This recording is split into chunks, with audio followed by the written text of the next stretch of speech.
Rental properties, cash on cash return. Okay, jom.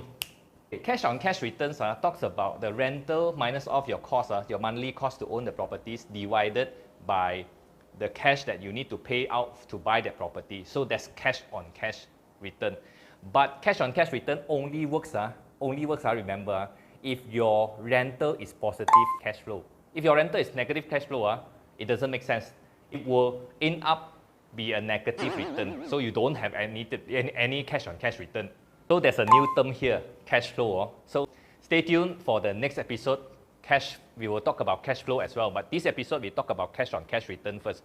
So if you don't have a positive cash flow, that means your rental is more than your monthly cost of holding the property.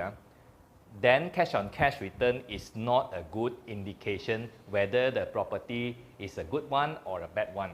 But you can look into another alternative, as in the previous episode I mentioned about rental yield for 800,000 versus rental yield for 500,000. Even though it's the same, you need to take loan, right? You need to pay more in terms of down payment and also your loan amount. So in terms of your capital outlay to buy that property is higher. But you are getting the same 6%. So which is more value for money? Of course, if you can buy at a lower price at the same rental yield, generally, I would say the smaller price one, like the 600,000 one, would be the better buy compared to the 800,000, and still you get back the 6%. Generally, it will also be subjective depending on a lot of other details on the property, the surrounding areas, upcoming infrastructure upgrade, whether it is a mega development, CBD, MRT, new station, new line nearby, new development by some township developers, new mega shopping malls, which will bring in more working population over to that area. All this contribute to the potential growth of that area and naturally contribute to the growth of the property price, or whatnot, the property demand for rental or for own stay in that area. So cash on cash only works if you have a positive cash flow. If negative cash flow, you don't need to talk about cash on cash already.